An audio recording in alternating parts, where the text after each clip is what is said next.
میرے چچا کے یہاں کئی سال تک اولاد نہ ہو سکی، پھر جیسے ہی چچا کی وفات ہوئی تو میری جوان چاچی گھر میں بالکل اکیلی رہ گئی۔ ہم 5 بہن بھائی تھے، لہٰذا میری والدہ نے مجھے چاچی کے حوالے کر دیا، یعنی اب میں اپنے گھر کی بجائے چاچی کے گھر رہتا تھا۔ میں بھی جوانی کی دہلیز میں قدم رکھتا ہوا نوجوان لڑکا تھا۔ پہلے مہینے تو چاچی کا رویہ میرے ساتھ بہت اچھا رہا، مگر آہستہ آہستہ ہمارے درمیان بے تکلیفیاں بڑھتی چلی گئیں اور ہم ایک دوسرے سے ہنسی مذاق بھی کرنے لگ گئے تھے۔ پھر ایک روز رات یا تقریباً 2 بجے نہ جانے چاچی کو کیا ہوا کہ انہوں نے مجھے گہری نیند سے جگایا اور پھر بے قابو ہو کر پورے 2 گھنٹے مجھ سے لگ کر روتی رہیں۔ آج میری چاچی کا رو رو کر برا حال ہو رہا تھا۔ میں اپنے والدین کے ساتھ دوسرے گاؤں سے چاچا کی وفات پر ان کے گھر آ چکا تھا۔ چاچا اور چاچی کی اپنی کوئی اولاد نہیں تھی، پھر بھی چاچا اور چاچی نے زندگی ایک دوسرے کے لیے وقف کر دی تھی۔ لیکن چاچا کے اچانک یوں چھوڑ جانے پر چاچی بہت زیادہ غمگین ہو گئی تھی۔ میری ماں نے مسلسل تسلیاں دے رہی تھی، لیکن چاچی کو بار بار غشی کے دورے پڑ رہے تھے۔ 3 دن میری والدہ نے چاچی کو سنبھالنے میں ہی گزار دیے۔ چاچا کی ملکیت بھی بہت سی زمینیں تھیں، اچھی خاصی آمدنی ہو جاتی تھی، اس لیے چاچا کے گزر جانے کے بعد مالی طور پر چاچی کو کوئی مسئلہ نہیں تھا، لیکن انہیں ایک سہارے کی اشد ضرورت تھی۔ چاچی کی عمر 32 سال کے قریب ہو چکی تھی۔ وہ ابھی تک اپنی باقی زندگی چاچا کے نام پر ہی بتانا چاہتی تھی۔ گھر میں سب سے چھوٹا تھا۔ میرے 4 بہن بھائی مجھ سے بڑے تھے اور میری گھر میں بہت ضرورت محسوس کی جاتی تھی۔ میں اس وقت 15 سال کا تھا۔ والدہ نے کہا کہ ہم چاچی کو اکیلا نہیں چھوڑ سکتے، اس لیے سلمان کو ان کے گھر بھیج دیتے ہیں تاکہ انہیں بیٹے کی کمی نہ محسوس ہو اور وہ تنہائی سے بچ سکیں، ورنہ چاچی چاچا بشیر کو یاد کر کے بیمار پڑ جائیں گی۔ چاچی اس بات پر راضی ہو گئیں اور بولی، ہاں سلمان کو یہیں چھوڑ دو۔ میری والدہ نے کہا، سلمان یہیں رہے گا اور میں اس کا داخلہ یہیں کے اسکول میں کروا دیتا ہوں اور اس کی تعلیم پر جتنا بھی خرچ آیا میں خود ہی اٹھاؤں گا۔ چاچی نے فوراً جواب دیا، بھائی صاحب کیسی بات کر رہے ہیں، یہ میرا بیٹے جیسا ہے، میں اکیلی جان کہاں اتنے پیسے خرچ کروں گی، کوئی ضرورت نہیں کہ آپ اس کے خرچے سوچیں۔ لیکن والد نے صاف منع کر دیا اور کہا وہ خود تمام خرچہ اٹھائیں گے۔ میں چاچی کے ساتھ وہاں رہنے لگا، وہ میرا بہت خیال رکھنے لگیں، لیکن اس کے بعد میرے ساتھ جو واقعات پیش آنے لگے انہوں نے مجھے پریشان کر کے رکھ دیا۔ ویسے تو چاچی کا گھر کافی بڑا تھا جس میں 4-5 کمرے تھے، لیکن جب بھی میں الگ کمرے میں سونے کی کوشش کرتا تو چاچی کہتی، سلمان اکیلے پن میں مجھے بڑی گھبراہٹ محسوس ہوتی ہے، ایسا کرو کہ تم میرے کمرے میں آ کر سو جایا کرو۔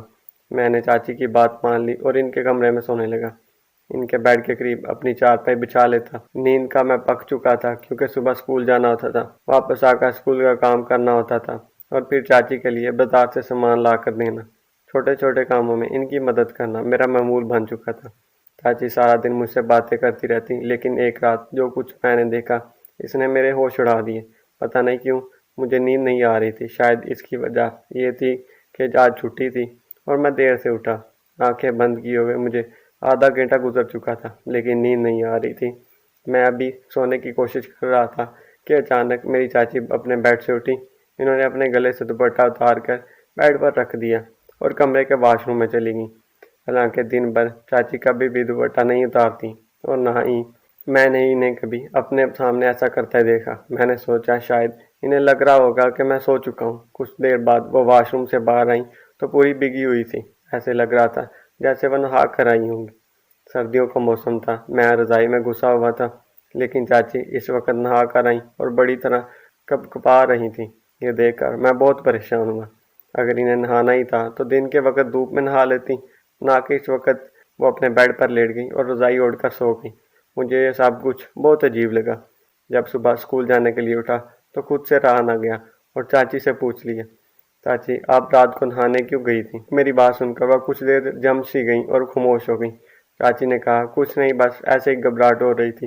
میں نے کہا، اچھا جی، لیکن اتنی سردی میں آپ کو نہانا نہیں چاہیے تھا، یہ نہ ہو کہ آپ بیمار پڑ جائیں۔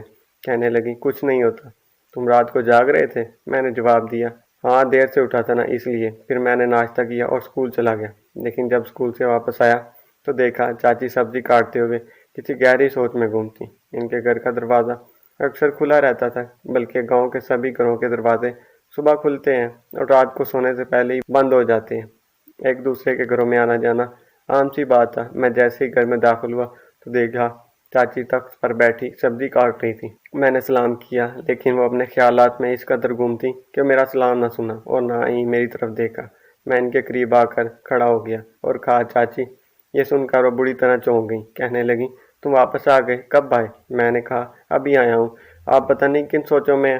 پھر مجھے لگا شاید وہ چاچا کو یاد کر رہی ہوں گی۔ میں کہنے لگا اگر آپ چاچا کو یاد کرتی رہیں گی تو بیمار پڑ جائیں گی، اپنا خیال رکھیں۔ میری بات سن کر وہ مسکرا دی اور کہنے لگی اچھا ٹھیک ہے، ایسا کرو جا کر نہا لو، میں تمہارے لیے روٹی بنا دیتی ہوں۔ میں نے کہا ٹھیک ہے۔ میں نے محسوس کیا کہ اب وہ ہر وقت کسی نہ کسی گہری سوچ میں رہتی ہیں۔ پہلے تو وہ چاچا کو یاد کرتے ہوئے مجھ سے باتیں کیا کرتی تھی، لیکن آج کل وہ بالکل خاموش رہنے لگی ہیں اور ذرا سی یاد پر یوں چونک جاتی ہیں جیسے کچھ غیر معمولی ہو۔ رات کو جب میں سو رہا تھا تو مجھے لگا کہ چاچی نے مجھے دیکھا۔ میری آنکھیں بند تھیں، لیکن میں نے ہلکی سی آنکھیں کھول کر محسوس کیا کمرے میں اندھیرا تھا، لیکن کھڑکی سے آتی چاند کی روشنی میں چاچی کا سایہ واضح نظر آ رہا تھا۔ وہ میری چارپائی کے قریب آئیں، شاید یہ دیکھنے کے لیے کہ میں سو رہا ہوں یا جاگ رہا ہوں۔ جب انہیں لگا کہ میں سو چکا ہوں تو وہ دوبارہ واپس چلی گئیں۔ اس بار چاچی پورے 2 گھنٹے بعد واش روم سے باہر آئیں، اس بار بھی نہا کر رہی تھیں۔ میں حیران تھا کہ وہ واش روم میں اتنا وقت کیوں لگا رہی ہیں۔ اتنی سردی میں 2 گھنٹے کے لیے نہانا کسی صحت مند انسان کے بس کی بات نہیں۔ جب وہ باہر آئیں تو بری طرح کپکپا رہی تھیں، ان کا پورا وجود ٹھنڈے سے لرز رہا تھا، لیکن پتہ نہیں کیوں وہ نہا کر آئیں۔ یہ سب کچھ دیکھ کر میں بہت حیران ہوا، وہی ہوا جس کا مجھے ڈر تھا۔ اگلے ہی روز جب میں اٹھا تو چاچی مجھے ناشتہ بنا کر دیتی تھی، لیکن وہ نہیں اٹھی تھی۔ جب میں نے چاچی سے کہا کہ مجھے دیر ہو رہی ہے، ناشتہ بنا دے، تو کہنے لگی میرے جسم میں بہت درد ہے، مجھ سے اٹھا نہیں جا رہا۔ میں چاچی کے پاس گیا، ان کے ماتھے پر ہاتھ رکھا، وہ بری طرح بخار سے تڑپ رہی تھی۔ میں نے کہا یہ بخار آپ کو اس لیے ہوا ہے کیونکہ آپ رات کو نہاتی ہیں، آج رات بھی آپ نہانے کے لیے گئیں اور پورے 2 گھنٹے بعد واپس آئیں۔ یہ سن کر ان کی بخار سے بند آنکھیں بھی کھل گئیں، کہنے لگی تمہیں کیسے پتہ ہے؟ میں نے کہا چاچی مجھے نیند نہیں آ رہی تھی، مجھے سمجھ نہیں آتی کہ آپ رات کو نہانے کیوں چلی جاتی ہیں۔ وہ اپنی آنکھیں بند کر کے کہنے لگی تمہیں نہیں بتا سکتی، تم ابھی میری بات کو سمجھ بھی نہیں سکتے، پتہ نہیں تمہیں کیا مسئلہ ہے اور کیا ہے۔ بہرحال میں نے اسکول سے چھٹی کر لی اور چاچی نے جس حکیم کے پاس مجھے دوائی لانے کے لیے بھیجا، میں وہاں چاچی کی کیفیت بتا کر دوائی لیا اور چاچی کو ناشتہ بھی بنا کر دیا۔ انہیں دوا پلائی، کچھ دیر بعد ہی بخار کی شدت کم ہو گئی۔ میں نے کہا دیکھیں میں آپ کو اپنی ماں کی طرح سمجھتا ہوں، اس لیے مجھے آپ کی فکر رہتی ہے۔ آپ کیوں رات کو نہاتی ہیں؟ کہنے لگی کہا تو ہے تمہیں نہیں بتا سکتی، بہرحال میری وجہ سے تمہیں میری پریشانی اٹھانی پڑی۔ میں نے کہا کوئی بات نہیں چاچی، میں نے آپ اور امی میں کبھی فرق محسوس نہیں سمجھا۔ کہنے لگی میں تمہیں بھی اپنے بیٹے کی طرح سمجھتی ہوں، بلکہ تمہارے آنے سے تو میری یہ حسرت بھی پوری ہو گئی ہے کہ میرا کوئی بیٹا ہوتا تو تمہارے جیسا ہوتا اور تمہاری طرح ہی میرا خیال رکھتا۔ 2 دن سے میں اسکول نہیں گیا، چاچی کی اتنی خدمت کرتا رہا۔ تیسرے دن ان کی طبیعت قدرے بہتر تھی، لیکن میں نے اپنا ناشتہ خود بنایا اور ناشتہ لے کر اسکول چلا گیا۔ لیکن جیسے ہی میں واپس آیا تو میری چاچی رو رہی تھی۔ میں گھر کے اندر داخل ہوا تو میں نے کہا چاچی آپ کی طبیعت ٹھیک ہے؟ آپ کیوں رو رہی ہیں؟ کہنے لگی میرے بس میں نہیں ہے، لیکن مجھ سے برداشت نہیں ہو رہا۔ میں نے کہا چاچی آپ سے کیا برداشت نہیں ہو رہا؟ کیا ہوا ہے آپ کو؟ کچھ دیر تو وہ میرے چہرے کی طرف دیکھتی رہی، پھر اپنے کمرے میں جا کر کنڈی لگا لی۔ میں پریشان ہو گیا اور کمرے کا دروازہ کھٹکھٹانے لگا۔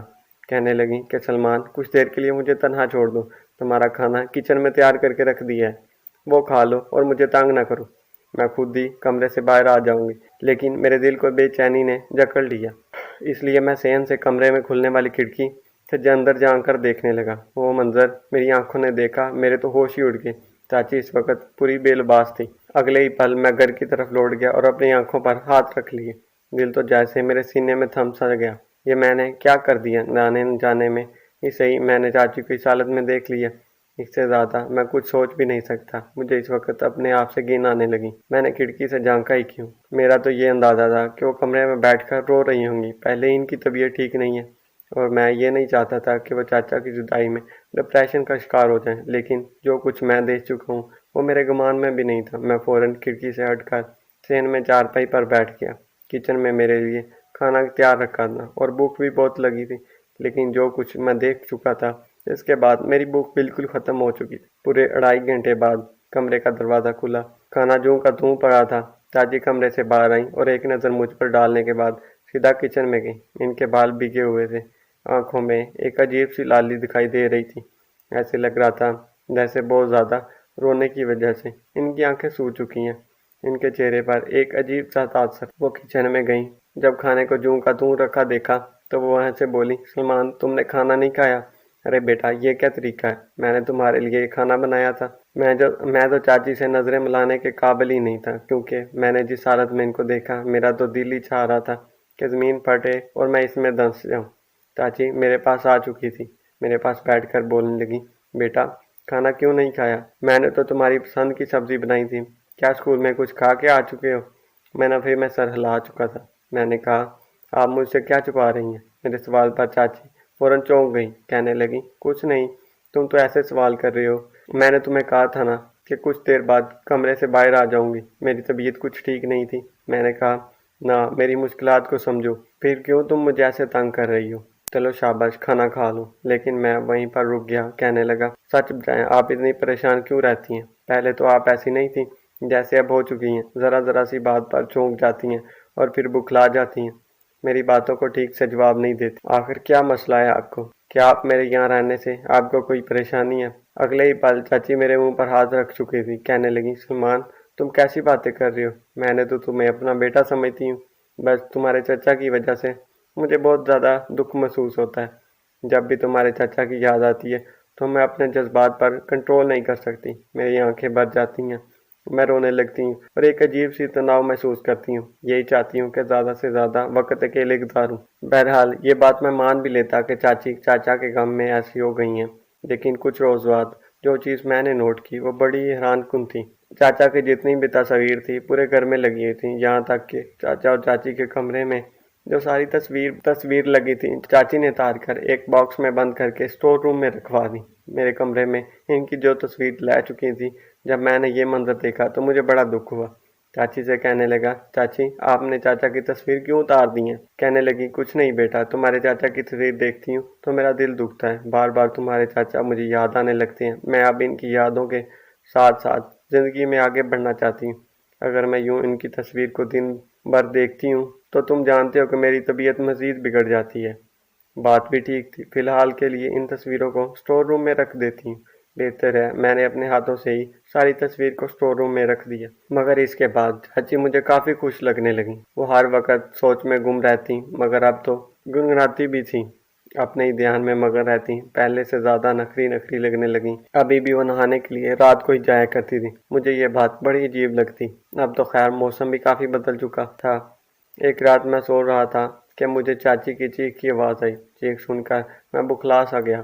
اپنے بستر سے اٹھ کر جب میں بیڈ پر دیکھا تو چاچی وہاں موجود نہیں تھی۔ جب باتھ روم کی جانب دھیان دیا تو چاچی شاید واش روم میں ہی تھی، ان کی واش روم کی لائٹ جل رہی تھی۔ مجھے یہ ڈر ہونے لگا کہ کہیں وہ واش روم میں گر تو نہیں گئی۔ میں فوراً سے اٹھا اور باتھ روم کے قریب گیا، جیسے ہی بول کر ان سے پوچھنے لگا تو اندر سے آوازیں آنے لگیں، میرے کانوں کی لو تک سرخ کر دی تھی۔ مجھے سرگوشیوں میں باتیں کرنے کی آوازیں آ رہی تھی، سمجھ نہیں آ رہا تھا کہ وہ کیا کہہ رہی ہیں، لیکن یہ صاف ظاہر تھا جیسے وہ کسی سے بات کر رہی ہیں۔ گھر میں تو صرف میں اور چاچی رہا کرتے تھے، پھر آخر کس سے وہ بات کر رہی تھی، یا پھر یہ میرا وہم تھا؟ اگلے ہی پل پانی گرنے کی آواز بند ہوئی تو چاچی کی ہلکی کر اپنی کی آوازوں میں مجھے آنے لگی۔ یہ سب کچھ بہت عجیب سا لگ رہا تھا۔ میں معصوم ذہانیت رکھنے والا تھا، لیکن اس کے باوجود بھی مجھے یہ آوازیں کئی طرح کے وسوسوں سے دوچار کر رہی تھیں۔ میں فوراً دروازے سے ہٹ کر اپنے بستر پر لیٹ گیا۔ کچھ دیر بعد ہی چاچی واش روم سے باہر آ چکی تھی۔ میں اپنے گرد کمبل پوری طرح سے لپیٹ چکا تھا کیونکہ چاچی بار ٹاول میں ہی باہر آ چکی تھی۔ باہر آ کر انہوں نے اپنے کپڑے نکال کر بدلے تھے، تب تک میرا دل بری طرح دھڑک رہا تھا۔ کچھ دیر بعد جب میں نے دیکھا تو رات کے اس پہر ڈریسنگ ٹیبل کے سامنے کھڑی اپنے بال بنا رہی تھی، کیونکہ چاچی دروازہ بند کرنا بھول گئی تھی۔ ڈرتے ہی صحیح میں نے تھوڑا سا دروازہ کھولا تو اندر کا منظر دیکھ کر چاچی تو واش روم میں تھی ہی نہیں، آخر وہ کہاں جا سکتی ہیں۔ جب اندر آ کر دیکھا تو سامنے روشن دان پر پڑی۔ وہ روشن دان اتنا بڑا تھا کہ کوئی بھی اس روشن دان سے گزر کر جا سکتا تھا۔ میرے دماغ نے تو کام کرنا ہی چھوڑ دیا۔ جیسے ہی میں نے روشن دان میں جان کر دیکھا تو دوسری جانب سیڑھی پڑی تھی۔ چاچی آخر رات کے پہر کہاں جا سکتی ہیں؟ میں نے وہ سب چیزیں تو وہیں پر رکھی، لیکن خود گھر سے باہر جا کر دیکھنے لگا۔ ٹھیک 2 گھنٹے بعد میری چاچی ایک گلی سے آتی ہوئی دکھائی دی اور تیز قدم اٹھا کر گھر کے پچھلے دروازے سے اندر داخل ہوئی اور پھر وہاں پر موجود سیڑھی سے وہ سیڑھیاں چڑھ کر واش روم کے ساتھ اندر آ چکی تھی۔ آخر رات کی اس پہر کس سے ملنے گئی تھی؟ کیا چیز تھی ان کے ہاتھ میں جو دروازے میں دوبارہ سے رکھ چکی تھی؟ میں چاچی کو شک کی نظر سے دیکھنے لگا۔ اگلے روز جب میں نے چاچی کی غیر موجودگی میں ان کا دروازہ کھول کر دیکھا تو وہاں پر ایک چھوٹا سا موبائل پڑا تھا، بہت پرانا تھا۔ ہمارے یہاں عورتوں کو موبائل استعمال کرنے کی اجازت نہ تھی، یہاں گاؤں میں تو بالکل بھی نہیں۔ میرے چاچا بھی ذرا سخت مزاج کے تھے، یہ موبائل بھی چاچا کا تھا۔ میں نے آج سے پہلے چاچی کے کمرے میں کبھی بھی تلاشی نہیں لی تھی، لیکن جب ان کا وہ موبائل اٹھا کر میں نے کال ہسٹری چیک کی تو دیکھا میری حیرت کی کوئی انتہا نہ رہی۔ اس میں ایک غیر شناسا نمبر محفوظ تھا جو ہمارے گھر میں کسی کا بھی نہ تھا۔ چاچی اس پر گھنٹوں باتیں کرتی تھی۔ میرے ہاتھوں میں ابھی وہ موبائل موجود تھا کہ چاچی کے آنے کی آواز آئی۔ میں نے موبائل واپس رکھ کر اور کمرے سے باہر چلا گیا۔ اس رات چاچی اٹھ کر واش روم کے راستے باہر کی طرف جا رہی تھی تو میں ان کا تعاقب کرتے ہوئے پیچھے ہی جانے لگا۔ وہ ایک گھر کے اندر جا چکی تھی، وہ گھر اسی گاؤں کے آخر میں تھا۔ دروازہ کھلا، میں بھی اندر ہی داخل ہو گیا۔ چاچی ایک 25-26 سال کے لڑکے کے ساتھ تھی، وہ لڑکا بھی چاچی سے قابل اعتراض حد تک قریب تھا۔ دونوں ہی کھڑے باتیں کر رہے تھے۔ وہ لڑکا کہہ رہا تھا، تم کب اپنے گھر والوں سے بات کر رہی ہو؟ تمہیں اپنے گھر کی رانی بنانا چاہتا ہوں۔ مگر میری چاچی کہہ رہی تھی، ہماری عمروں میں بہت فرق ہے، تم تو کنوارے ہو مگر میں بیوہ ہوں، تمہارے خاندان میں تو کہرام مچ جائے گا۔ پھر بھی آخر کیسے یقین کر لوں تو کہ تم مجھ سے شادی کے بعد بھی اتنی محبت کرو گے؟ وہ دونوں ایک دوسرے کے قریب، قابل اعتراض حد تک قریب تھے۔ اس طرح کی باتیں میں لگ رہا تھا وہ لڑکا چاچی سے بار بار شادی کی فرمائش کر رہا تھا، کہہ رہا تھا کہ میں آپ کو اپنی بیوی تسلیم کر چکا ہوں۔ وہ شاید میاں بیوی جیسا رشتہ ہی قائم کر چکے تھے۔ جب چاچی اس گھر سے نکلی تو میں غصے سے انہیں دیکھے جا رہا تھا۔ مجھے کھڑا دیکھ کر ان کے ہوش اڑ چکے تھے۔ ہم دونوں ہی گھر میں آ چکے تھے، مگر میں غصے سے کہہ چکا تھا، آپ کو شرم نہیں آتی میرے محروم چاچا کی روح کو اذیت دیتے ہوئے؟ میں بھی اپنے امی ابو کو کال کر کے بتاتا ہوں، مگر وہ میرے سامنے رونے لگیں اور کہنے لگیں کہ ایسا کچھ مت کرنا، خدارا میرا راز رکھو، میں نے تمہیں بیٹا مانا ہے، اگر تم کہو تو میں اپنی ساری زمینیں تمہارے نام کر دوں، مگر ایسا مت کرو۔ تمہارے چاچا نے کبھی بھی وہ خوشی نہیں دی جس کی میں مستحق تھی، وہ تو کبھی مجھے وہ اہمیت ہی نہیں دے پائے۔ جب تمہارے چاچا یاد تھے تب میں یہ لڑکا دیکھنے کے بعد ہی یہی کہا کرتا تھا کہ اگر تم کنواری ہوتی تو مشروم سے شادی کر لیتا۔ اب تمہارے چاچا کی وفات ہو چکی ہے تو یہ بار بار مجھ سے شادی کے لیے اکسا رہا ہے۔ دل میں ابھی اس سے محبت کر بیٹھی ہوں، کیونکہ جو پیار تمہارے چاچا نے مجھے دینا تھا وہ یہ سب مجھے لڑکے سے مل رہا تھا۔ میں اس سے شادی تو کرنا چاہتی تھی مگر معاشرے سے ڈرتی ہوں کہ لوگ کیا کہیں گے۔ چاچی کی بات سن کر میں خاموش ہو گیا۔ بہرحال معاملے کے بارے میں نے اپنے ماں باپ کو بھی بتایا۔ اگلے ہی روز وہ وہاں پر آ چکے۔ سارا معاملہ صلح کے ساتھ ہی حل کرنا بہتر تھا، اس لیے گناہ کرنے سے تو بہتر ہے کہ ان دونوں کو حلال رشتے میں ہی باندھ دیا جاتا۔ میرے ابا اس لڑکے سے ملے اور چند روز بعد اس سے نکاح کر کے چاچی کو ان کے گھر رخصت کر دیا۔ وہ بہت خوش تھی۔ اس کے بعد جب کہ اب میرا رہنا بھی بے مقصد ہو چکا تھا، میں واپس اپنے گھر جانے لگا تو چاچی نے مجھے کاغذات تھمائے تھے۔ انہوں نے اپنی زمین کے کاغذات میرے حوالے کر دیے، کہنے لگی، میں نے تمہیں دل سے بیٹا مانا